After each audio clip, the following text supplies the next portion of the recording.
8,700 kids called this morning's guest Dad. Find out why. Coming up next.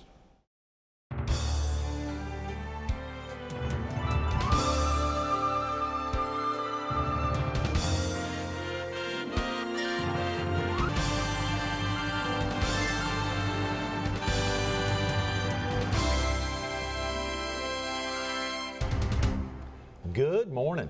Welcome to all American people. This morning we're on the campus of Coastal Carolina University in the lobby of Wheelwright Auditorium. We're focused on the university and we're visiting with its president, Dr. David A. DeCenzo. Good morning, Dr. How are you doing? It's good to see you. How exciting to get you in, particularly after this very exciting weekend. It was a phenomenal weekend. Golly, you have got to be still a little bubbly about all that happened and that heavy hitter, the big commencement speaker that you all brought in. Listen to you, but thank you. I appreciate it. Yes, it is exciting. And of course, to thank for you, the graduation ceremonies having this particular significance 4 years after, virtually to the day, from when you took over as president. The dad, David A. DeCenzo, hearing so many of the students back then, and I think you probably could have put Dad on all your shirts. Most of them. Yeah, most of them. That was a very exciting time then, and of course, probably very exciting for you now, isn't it? It is. It is. There's so much happening on this campus, and with what we're seeing with our growth, with the quality of the education that's taking place, with the recognition of the quality that's taking place, right. It is just a phenomenal place to be. Right. Could you have imagined just 10 years ago, you've been here a decade now, 10 years ago, almost a decade, 2002, to think of what all has happened over the 10 years, almost half your tenure here as president of the university. I think it was something that we certainly understood was possible, and that was one of the attracting points of coming to Coastal Carolina University. It was a gem in the making, and it continues to be that gem. And it's just as we look at all the opportunities of moving this institution forward, we've had a lot of good days, but our best days are still ahead of us. Yes, David. Dr. DeCenzo, share with viewers a little bit what it was like having those initial discussions with your wife and kids, saying, you know, Maryland's an amazing place. Obviously, special times can continue to happen up here, but moving a family is a big deal. You know, not only 1, 2, 3, but 4 children, and to say there are some big opportunities that await us there at Coastal, and there are some big possibilities. Share with viewers what that was like almost 10 years ago. Well, I'd been coming to the Myrtle Beach area for years. In fact, as a child, vacationed here. My father was stationed for 2 years at the Myrtle Beach Air Force Base, and so I had a familiarity with the area. And as I would come down professionally to academic conferences, I kept saying to my wife and kids, one day I'm coming south. Oh, come on. And had watched this institution from afar. And when the opportunity presented itself, I leaped at it. Certainly when you're moving a family, especially having a wife who comes from a very large family, it was, there were a lot of tears, but I think when we look back, it was certainly one of the best moves that we've ever made. Oh yeah, and of course if they've been hearing you talk about at some point we're heading south. Right. It is a little nicer weather, but there's a lot more than just weather, and particularly here at Coastal. Well, it is. I mean, it's from day one, this community has just welcomed my family and me here, and you could not ask for a better atmosphere in terms of how people make you feel welcome. You know, if there is that quote thing, Southern hospitality, it is alive and well in this area. That is tremendous. That is tremendous. When you arrived in 2002, you came in as Dean of the Wall College of Business. That is correct. Served 4 years as Dean of the Wall College. We made some strides, one of which was we brought online the Masters of Business Administration. That was one of the key things that we were hoping to accomplish. Oh, yeah. We made enhancements in other parts of the business school, and I was fortunate that opportunities arose for me and served 11 months as provost of this great institution, and on May 7th, 2007 became its second president. Golly, how exciting. It It is amazing. I mean, and of course, for so many of the students here that truly started their first day in August, after you'd only been on the job 90 days, when they started their first day here as students in August, you guys have been together truly day in and day out for the last 4 years. We have. You know, there were a lot of questions as to why I was the commencement speaker at graduation on Saturday. And I kind of laughed about it. I said, you know, these were basically my freshman class that we shared an awful lot in common. As they were starting something new, so was I. And we had opportunities to basically grow together in our respective areas. And because I have become so close to this, my first class, I wanted the opportunity to share some ideas with them. You know, basically the gist of my commencement speech focused on during my inauguration, I talked about tradition, integrity, and excellence, and how that was going to drive my administration. And really wanted to look at how those three elements, tradition, integrity, and excellence, applied to them, certainly over the past 4 years.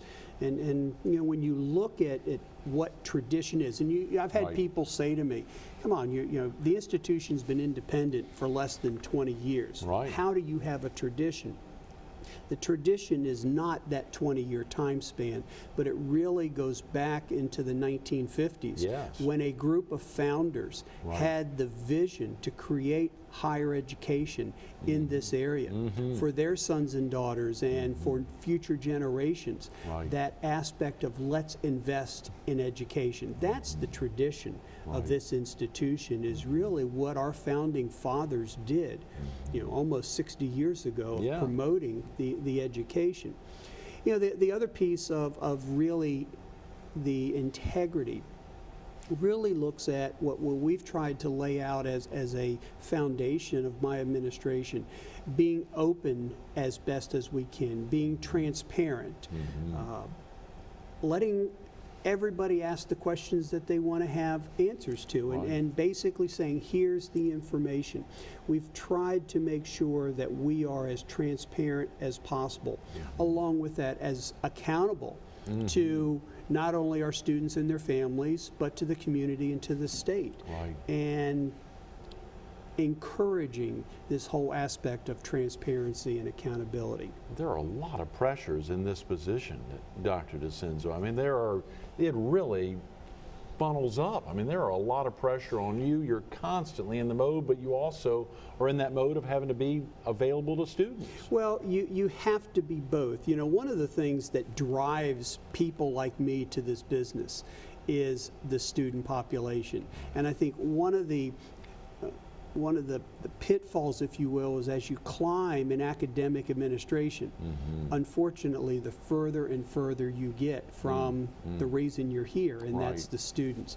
But with a lot of activities that my wife and I have tried to do to stay as close to the students as possible, you know, I will say often, no matter how miserable a particular day might be, you get amongst the students or walk into a classroom and everything goes away because of the energy that those students bring. And I say this group that came in when I did, there was just a special bond that we developed. Speaking about being in the classroom, do you miss that on an active full-time? Obviously you do at times, but as you say, getting in there can be very thrilling just to be around the students, but grading papers or grading exams or otherwise, the day-to-day of much of what your academicians do. Well, I think the day-to-day changes context. You know, I don't grade papers, but there are other papers that quote I grade. I think it's just that daily interaction that you have with students and in advising them, in being in classroom settings, in encouraging creative thought or exploring some topics that maybe they haven't given a lot of thought to. That you do miss. I mean, anybody in academic administration, for the most part, is a professor at heart. And so you're always looking, even in this position, of those teaching moments. And sometimes, as we know, those teaching moments can be painful. Trying to teach why we shouldn't do something and use it as an opportunity to say, okay, there's an awful lot of exploration that goes on with students. My wife has said it, and I think it's best, when you look at the first few years of a child's life, what they absorb, probably the next time in their life when they have that equal amount of absorption, it's when they're in college. And so you want to create that environment that is not only conducive for them to learn, but is also conducive for them to grow as a whole person. That's physically, spiritually, you know, obviously intellectually, socially. We have a responsibility that when we graduate a student, that we have developed all components of that student and their personality. That's tremendous. Well, we want to get into the E, the excellence, hit on tradition, integrity, but at the same time we highlight you're still involved on a very day-to-day basis as the father of 4. So even if you're not constantly in the classroom, you're continually kept abreast of what happens with students and what happens with others in you and Terry's role, or the First Lady's role as active parents. You know, it's amazing, but I have used my children at times as a sounding board. And I tell a story that one of the, I kept hearing very early on as a new president, there's nothing for us to do here. There's nothing for us to do here. This is coming from the students. And I'd go online and I'd look at all the activities that we had, and I said I couldn't make heads or tails as to what was going on. And I took this laundry list at the time. I guess my second daughter was 15. My youngest daughter would have been about 12 or 13. And I said, help me understand why people are saying there's nothing to do here. Look at all these activities. And my 15-year-old at the time, without looking more than 2 seconds at the paper, said, Dad, those are a lot of things that people your age would like, but we don't. And it was just an epiphany, like, oh my goodness, we schedule things, but we schedule them based on what sometimes we think we would like, but it may not be.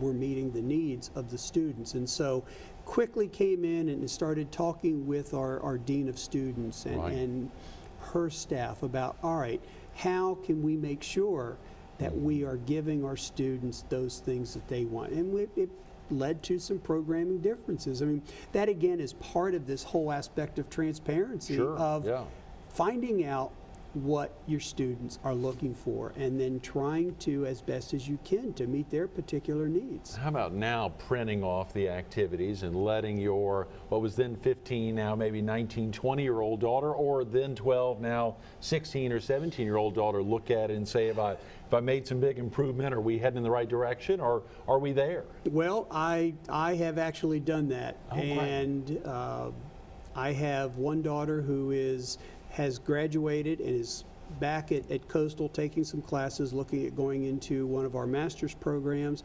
And have that 15-year-old who's now 19-year-old who is seriously considering of transferring from her institution to Coastal. Because you've done that good a job. Well, I wouldn't say that, but because of a lot of the activities, in addition, again, to the excellence that's happening in the classroom. I love it. So, you know, as again, I say to parents, is I would not put your child in any place that I wouldn't put mine.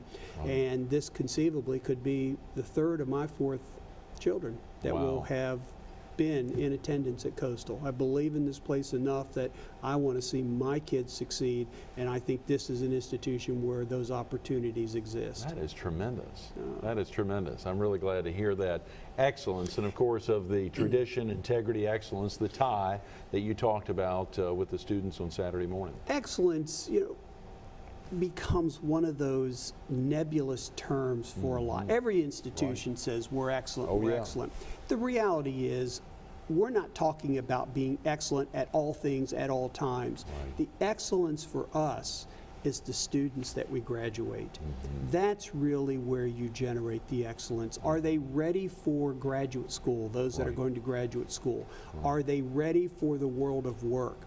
Are we being recognized for the quality of our education? In the last several years, we have been recognized nationally and internationally for the quality of our education, as well as some of the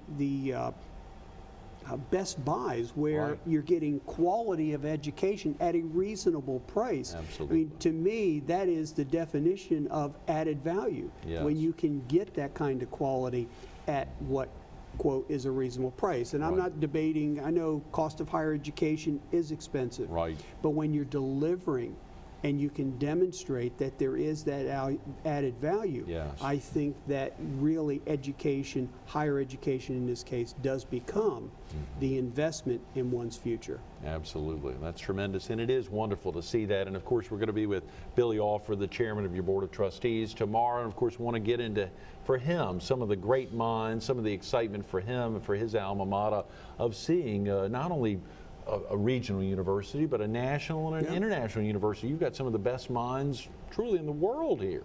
And a lot of those minds are being consulted by people around the world that are beginning to, again, recognize what is happening on this campus. Yes, that's got to be a great feeling. Well, for viewers who haven't been to the campus, I'm sure there's a heck of a lot of folks who cruise down 501 or 544 who may not have been on the campus in the last decade or last 5 years. Let's share with them a little bit about what all's happening. Obviously, we want to get to the 10-year master plan, the big piece that kicked off that the board approved in February of this year.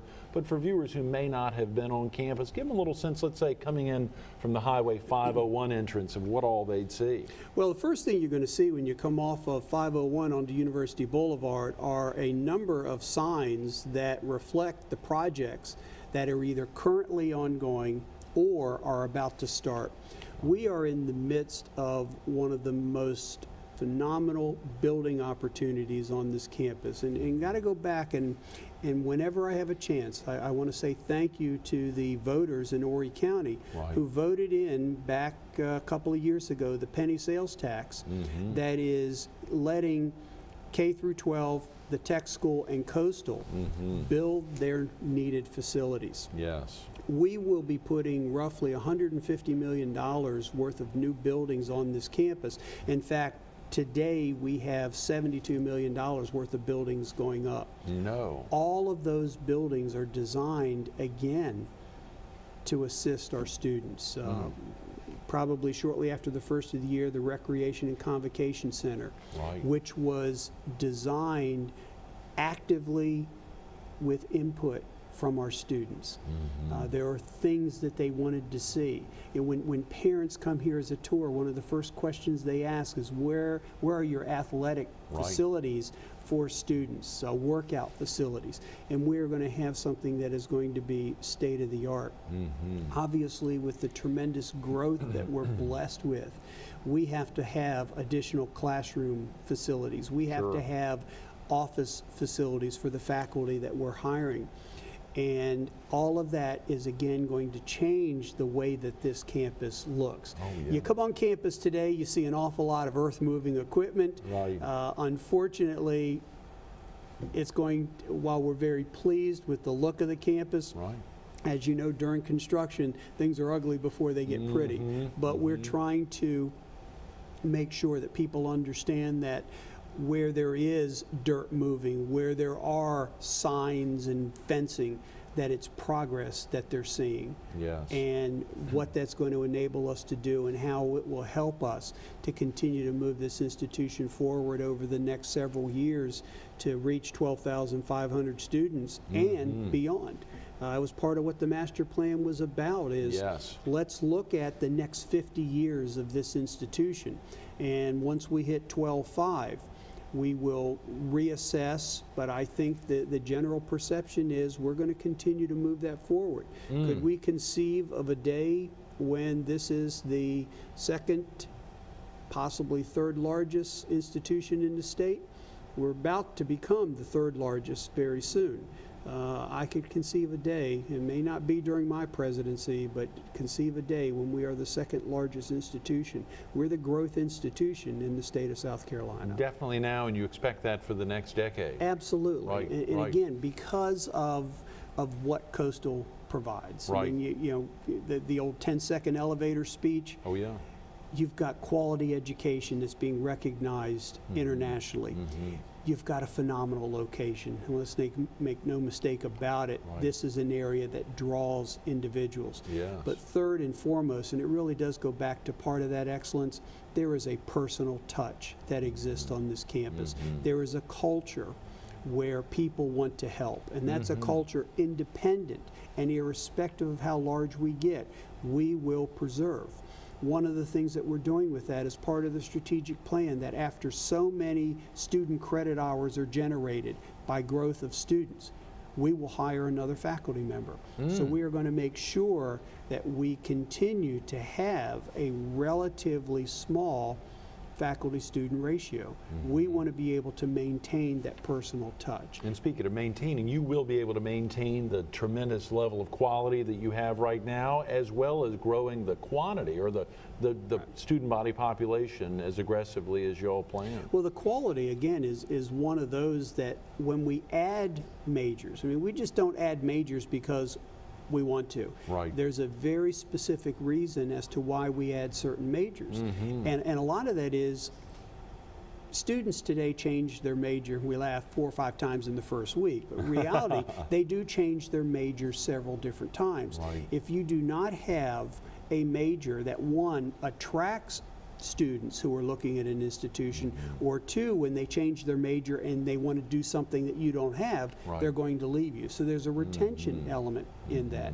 But clearly, as you look at adding programs with the certification and the accreditation of our programs, which is a quality dimension, but a lot of that quality dimension, again, is what you get from the graduates who ultimately leave here and go on to bigger and better things in their Yes. careers and in their lives. You know, I said during the interviewing process for the presidency, my goal for a Coastal degree was that it would be worth more tomorrow than the day you got it. And that is the enhancement of quality throughout all that we do here. Well, the great thing is we're seeing so many folks in the community who may not have any direct tie, may not have it as their alma mater, get excited about Coastal. Not only driving in off the 544 entrance today, earlier this morning, and seeing, I guess, the Bob Brooks Stadium there to see his excitement where Clemson's his alma mater, but of course committing substantial dollars to make Coastal a real centerpiece and continue that. You continue to see that. Absolutely. I mean, a university is multifaceted. Obviously, academics is the reason that we're here, but athletics plays a major role in anything that you do. You know, we say it's our front door. There's so much visibility that athletics can bring you. But the bottom line is, are you producing quality graduates? And so you want to be able to have all of those pieces fitting together and working in harmony, so that you're providing that environment that enables students to say, wow, there's something going on tonight, while they're getting the education that they came here for. Being both a parent and a pedestrian, excuse me, I was thinking of pedestrian-centered, a parent and the president, and thinking about the excitement of other parents sharing with you stories of what over the last 5 years, even this past weekend or otherwise, you hear those stories from parents of they just didn't expect what all their kids, their children got out of Coastal. And that is a recurring theme, especially this time of year. You know, we have events that we celebrate the seniors, and talking with the parents, many come up and just say, I've seen such a tremendous difference in my child from the day I dropped that individual off as a freshman till today. And clearly a lot of it is attributable to what happened on this campus during that 4 years. growing up, were you saying, I want to be a college president, I'm going to get to a university, maybe even in the South, and become a university president? Was this a goal early on? No, it wasn't. I started out, I left high school and thought I was going to go into a police department, spent a couple of years as a police cadet. Right. I had no idea I was going to end up a college president, but things happen, and I'm glad they happened the way they did. And still serving others. Thanks so much for being with us, Dr. DeCenzo. I appreciate it. Congratulations for everything. Thank you. Stay tuned for a little more All-American People with Dr. David A. DeCenzo coming up next. You know, after a crazy weekend like this, I don't know how we got Dr. DeCenzo out of bed to get out here to be with us early this morning. All the run-ins, the goings-on as the commencement speaker, and so many other things going on.